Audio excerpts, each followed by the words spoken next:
Bonjour Bruno Garcia. Bonjour. Merci d'avoir accepté notre invitation ce matin. Je voulais qu'on revienne sur comment vous avez vécu cette soirée de vendredi, mais aussi celle de samedi, puisque vous avez été au cœur du dispositif. Les artistes qui se produisaient étaient hébergés chez vous. Tout à fait. Écoutez, on l'a vécu un peu comme tout le monde, dans la joie, la bonne humeur. Puisque je ne parlerai que de ça aujourd'hui, de joie et de bonne humeur, et puis d'organisation. Il faut savoir que j'étais au cœur même de l'action, puisque je venais d'arriver avec le chanteur Niska aux abords de la scène, que j'étais présent lors du concert qu'il y a eu, et je ne retiendrai pas que ce qui s'est passé, c'est-à-dire que là, ce que je retiens moi aujourd'hui, c'est une organisation parfaite de la mairie de Mamoudzou, et de son service culturel, en l'occurrence Madame Fatou, je veux dire, qui était très très bien, qui a Fatou été Chauveau. Voilà, Fatou Chauveau, une organisation parfaite, et puis ça a demandé vraiment la mobilisation de beaucoup de services, ça a demandé aussi la mobilisation sur le terrain. J'ai pu les voir travailler depuis une semaine. Jour et nuit, il faut le dire. Nous étions constamment en contact, puisque c'était l'hôtel Caribou logeait les artistes, jour et nuit aussi, puisqu'ils me contactaient vers minuit, 1h du matin et 4h du matin, lorsqu'il y avait des choses notamment administratives et d'intendance. Voilà, donc ce que je retiens aussi, et de ce que j'ai pu voir lors de la soirée avec Niska, c'est une très très bonne... Là, on est samedi soir. Voilà, on est samedi soir. Les 2 jours se sont passés parfaitement. Très bonne gestion de la part de tous les services qui étaient présents. Ce que j'ai pu voir lors de la soirée de Niska, puisque j'étais présent, j'étais aux abords du podium, c'est un mouvement de foule qui a entraîné bien sûr une panique. C'était les gars là, une petite mini tornade, puisque ça tournait tout autour. Ça tournait comme un cyclone. Voilà, tout à fait, comme un cyclone, ou une tornade, comme on peut le signifier et puis le notifier. Une très bonne gestion des services de police qui étaient là, les services de police, la police municipale, la police, les services qui étaient venus aussi, des personnes bénévoles qui étaient présentes sur place. S'il n'y avait pas eu cette gestion, comme j'ai pu le voir et que j'étais présent, de crise entre guillemets, je pense que nous aurions pu avoir énormément de blessés graves. Et des morts. Bien évidemment. Parce que piétinés par la foule, on meurt. Bien évidemment. Là, j'ai pu voir qu'il y a eu une réaction rapide des services de police, des services de la police municipale et des bénévoles qui étaient là, de gendarmerie aussi. Et de la police nationale. Tout à fait, de la police nationale, et surtout de la police nationale qui était présente avec la police municipale et puis de la gendarmerie. Il faut pas les... Et une très très bonne gestion de la part de leur directeur qui était présent, M. Simonin, je tiens à le dire parce que je l'ai vu pendant 3 jours gérer les problèmes d'intendance, et c'est très rare de voir un directeur sur place, sur le terrain, comme j'ai pu le voir. Donc je lui adresse toutes mes félicitations pour cette gestion. Toutes mes félicitations aussi à la mairie de Mamoudzou et surtout à tous les services qui étaient présents, qui ont été présents jour et nuit. Sachez que même dimanche matin, j'étais présent à 6h30 avec eux, et ils étaient chargés de nettoyer, ce qui est quand même formidable après ce qui s'est passé, de nettoyer tous les abords de façon à les rendre propres. Donc on ne peut que les féliciter. Alors, Bruno, il y a une question que j'ai envie de vous poser. Vous êtes un acteur du monde économique, du tourisme. Quand une municipalité organise des manifestations comme celle-là, donc le festival Sana, mais je pense aussi aux différentes rencontres, le carnaval, etc., qui ont été organisées sur la place Zaki Hamadi, quels sont les bénéfices pour des établissements comme les vôtres et puis tous ceux qui sont installés autour du pourtour de la zone de fête? Tout à fait. Alors, il faut savoir que c'est extrêmement intéressant au niveau économique, c'est extrêmement intéressant au niveau image. Ça donne la possibilité à certaines personnes des îles avoisinantes de venir voir le festival. C'est ce qui s'est passé. Moi, j'ai eu beaucoup de Réunionnais qui sont venus, qui étaient contents. J'ai eu beaucoup de clientèle extérieure à Mayotte qui étaient présents dans l'hôtel et qui ont suivi ce festival de façon très agréable. Et c'est pour ça qu'il ne faut absolument pas, et je rejoins le maire de Mamoudzou là-dessus, et je tiens à le dire que je vois qu'enfin on a un maire, on a enfin un politique qui met en pratique les paroles qu'il a pu avoir avant sa mandature. Et je vois qu'il y a beaucoup de choses qui se font au niveau de Mamoudzou. Donc on ne peut que soutenir ce genre d'action-là. Je la soutiens à 200%. Je peux le dire, comme j'ai pu entendre monsieur le maire de Mamoudzou hier, dire on continuera. Mais oui, monsieur le maire, vous avez intérêt à continuer. Il faut continuer. Vous êtes quelqu'un de perspicace, vous êtes quelqu'un de combattant, et on vous adore pour ça. Donc il faut continuer à se battre. Il ne faut surtout pas laisser la place à cette... Ces délinquants, je ne parlerai pas d'eux parce que c'est de leur donner de l'importance, d'accord? Et c'est un peu le but recherché. Donc ce que je recherche aujourd'hui et ce que je veux vous dire, c'est que économiquement, c'est extrêmement intéressant pour les acteurs économiques, hôtellerie, restauration, pour l'aérien aussi, parce qu'il y a des billets d'avion, pour tout ce qui gravite autour, les personnes, bien sûr. Hier, moi, j'ai les artistes, en l'occurrence Niska, qui était logé à l'hôtel, qui est reparti avec plein de souvenirs, qui est allé chercher des souvenirs, qui est allé chercher des produits locaux. Donc ça, plus ça, plus ça, plus ça, fait qu'économiquement, on puisse en sortir. Il ne faut pas oublier qu'on ressort d'une crise. D'accord, il ne faut pas l'oublier. Et là où on peut nous remercier que les personnes, les acteurs qui font en sorte qu'aujourd'hui on puisse se relever, il faut les remercier. C'est-à-dire qu'on ne peut pas rester les bras croisés en se disant ça va arriver, ça va nous tomber dessus et tant mieux. Non, il faut bouger, il faut continuer à bouger, il faut continuer à montrer qu'à Mamoudzou ainsi qu'à Mayotte, il y a des choses qui se créent, qui se font, en dépit de tout ce qui se passe. D'accord, on continue, on se bat, on va jusqu'au bout. Alors quand il y a un festival comme ça qui est organisé, alors là c'est Sana, mais c'est d'autres également, comment un établissement de tourisme comme le vôtre se prépare? Est-ce que vous organisez des festivités périphériques pour attirer des clients dans vos établissements? Alors, on se prépare de façon, je veux dire, déjà à recevoir le mieux possible les personnes qui viennent de l'extérieur pour leur donner une image, une très bonne image de Mayotte, notamment au niveau de l'accueil. Ça, c'est le plus important, c'est-à-dire en leur donnant toutes les possibilités. Alors, ça demande beaucoup, je ne vous le cache pas, que ça demande beaucoup, parce qu'il faut savoir que quand vous avez 4-5 artistes très connus qui arrivent dans vos établissements, il faut s'attendre à être sur place 24 heures sur 24, H24, puisque les personnes demandent à avoir la même qualité de prestations qu'ils peuvent avoir à Paris, New York, Barcelone, dans tout, puisque ce sont des personnes qui bougent dans le monde entier. Donc ça demande beaucoup de polyvalence, ça demande beaucoup de disponibilité, dans un seul et unique but, c'est que lorsqu'ils vont repartir de Mayotte, ils puissent se dire wow, Mayotte c'était super, j'ai été très bien accueilli, ça s'est très bien passé, et que ils puissent véhiculer auprès des personnes qui rencontreront cette envie de venir à Mayotte. Parce que c'est pour ça qu'on se bat avant tout.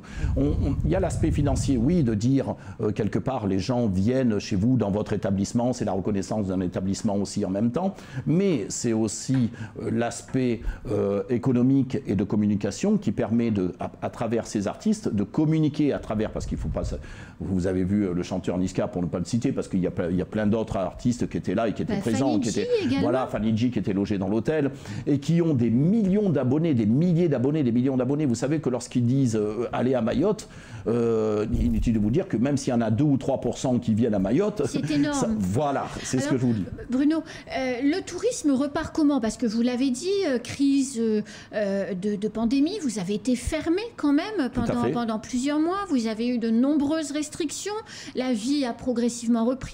Aujourd'hui, il y a plus pour le moment, il n'y a plus aucune restriction. C'est reparti? Tout à fait. Alors, il faut savoir qu'on sera présent de plus en plus sur des salons comme il peut y avoir le salon du tourisme à Paris bientôt. On sera présent sur pas mal de salons sur l'île de la Réunion et dans les autres îles avoisinantes. Il faut le savoir aussi que le tourisme repart sur Mayotte. Alors, tout dépend du tourisme. Il y a le tourisme affinitaire qui est le tourisme affinitaire, pour expliquer un peu plus aux gens qui nous écoutent. Ce sont les personnes qui viennent pour voir leur famille sur place et qui nous permettent, nous, d'avoir des logements et qui permettent, nous, de pouvoir faire des nuitées en hôtellerie.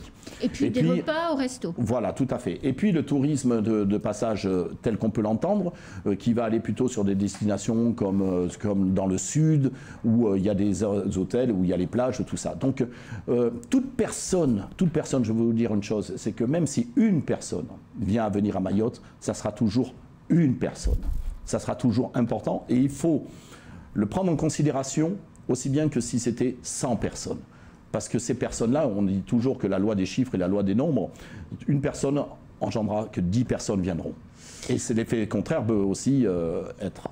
Alors, on le voit derrière vous sur les photos. Là, on est dans l'hôtel Caribou, on est au bar lounge Le Mermoz. C'est quoi cet établissement que vous avez créé?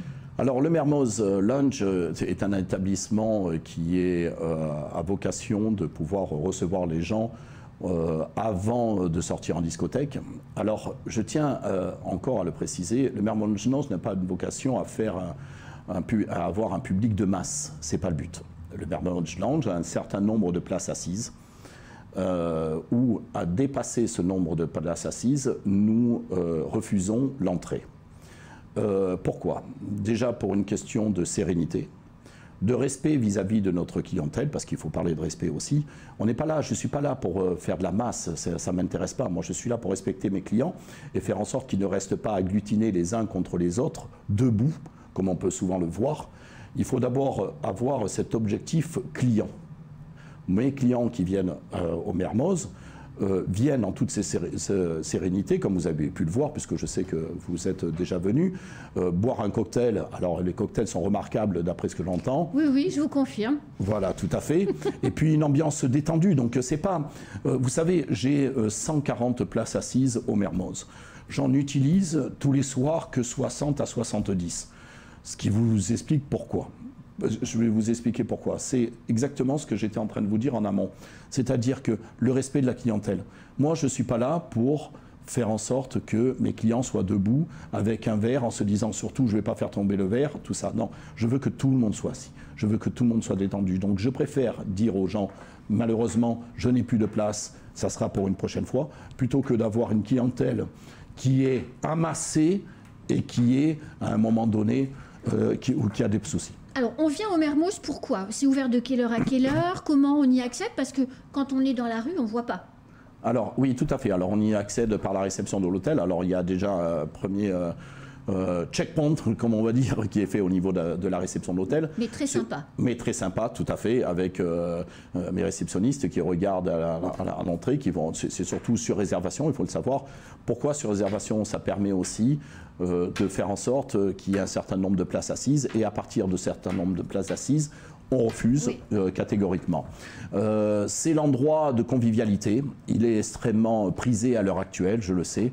Les gens aiment être au Mermoz pour cette ambiance détendue, de sécurité aussi, parce qu'il faut appeler sécurité. Lorsque vous déposez votre sac ou votre téléphone sans signer la marque sur votre table, vous êtes sûr de le retrouver 2 minutes après, ou 5 minutes ou 10 minutes après. Voilà, c'est donc une clientèle aussi qui est entre 25 et 60 ans. D'accord, beaucoup d'hommes d'affaires, beaucoup de personnes, et puis aussi une clientèle extérieure qui vient et qui a compris un peu le concept du Mermoz et qui est surtout basé sur le respect de la clientèle. Il y a des soirées, vous organisez des soirées, des concerts? Alors oui, on organise. Là, on le voit, il y a l'une de vos chanteuses favorites qui est en train de se produire. Tout à fait, il y a des chanteuses qui viennent régulièrement se produire, et il y a même des artistes qui viennent et qui se produisent à Mayotte, très connus, qui viennent et qui tapent la chanson, comme on dit, et qui prennent le micro. Je ne vais pas tous les citer, et qui me demandent la possibilité de pouvoir chanter avec les artistes qui sont présents et savoir s'il y a une sonorisation. Donc ça crée cette ambiance, c'est cette ambiance que l'on veut créer au Mermoz, c'est-à-dire cette ambiance de convivialité tout en étant familiale et tout en étant respectueuse. Voilà, donc vous allez pouvoir croiser par exemple VG Dream, d'autres personnes qui vont prendre le micro, d'autres personnes, et ça, cette promiscuité, vous ne l'avez pas en temps normal lors des concerts. Niska était juste avant son concert, était au Mermoz, puisque tous les artistes sont au Mermoz avant de descendre à leur concert. Je peux vous assurer que ça a été sympa. Il n'y a pas eu de mouvement de foule, il n'y a pas eu de problème, il n'y a pas eu de truc. C'est-à-dire qu'on a arrêté, on a stoppé. J'aurais pu avoir, je ne vous cache pas, entre 400 et 500 personnes ce soir-là. J'imagine bien. Au Mermoz, j'en ai pris que 70, alors que j'ai 180 places assises quand même. Il faut le savoir. Voilà. Donc ça veut dire ce que ça veut dire. Ça veut dire qu'on reste toujours dans le respect de la clientèle, et je veux absolument que cette ambiance feutrée du Mermoz reste telle qu'elle et telle qu'elle peut être. Voilà. Et pour rebondir aussi, c'est vrai que lorsqu'il y a des personnes qui me croisent dans la rue et qui me disent « ce que vous avez fait, c'est formidable, c'est magnifique, on ne connaissait pas », donc j'aurais tendance à vous dire « venez voir ce qui se passe, vous verrez que c'est assez décontracté ». Ça ouvre à quelle heure? Tous les soirs de la semaine ou simplement en fin de semaine? Alors, c'est fermé le dimanche et lundi. La manager, qui est Elodie, la manager du Mermoz, qui est Elodie, vous reçoit du mardi 17 h au samedi inclus 17h jusqu'à 23h. Et à 23h, vous fermez parce qu'il y a les chambres, en fait. Voilà, tout à fait. Au cœur de l'hôtel. Alors, on ferme pour deux raisons. Oui. La première, c'est surtout que nous ne sommes pas une boîte de nuit. C'est ce que je vous ai précisé tout à l'heure. Oui. Nous sommes une avant-boîte. C'est-à-dire qu'après, si les jeunes veulent sortir et si les gens veulent sortir, il y a des établissements qui sont faits pour ça. Moi, ce que je veux, c'est que les gens viennent boire des cocktails, puisque c'est surtout un bar à cocktails, hein, il faut dire les choses comme elles sont. Ils sont très bons. Hein. Je sais, c'est ce que tout le monde me remonte et c'est l'information que je peux avoir. Et dans un second temps, la clientèle de l'hôtel. On a une clientèle de l'hôtel qui loge, bien évidemment, tout autour de l'établissement de Mermoz. Donc c'est pour ça qu'il faut que ça soit une ambiance feutrée, style jazz, avec une ambiance, avec une musique douce qui permet... Mais sympa. Oui, qui vous permet surtout de pouvoir discuter. C'est pas du boum boum boum. Si on veut réserver, Bruno Garcia, c'est quoi le numéro? Alors 02 69 61 14 18 au niveau de l'hôtel, et il vous suffit simplement d'appeler, de demander à réserver une... Alors je vous le conseille parce que comme vous l'avez entendu tout à l'heure, il y a vraiment des places limitées. Je ne suis pas là pour faire de la masse, je le répète, je suis là pour faire de la qualité, ce qui est complètement différent et ce qui montre le respect que l'on peut avoir à la clientèle. Merci beaucoup Bruno Garcia. Merci de m'avoir reçu. À très vite. À très vite. C'est la fin de ce temps de parole. Tout de suite, la suite de nos programmes.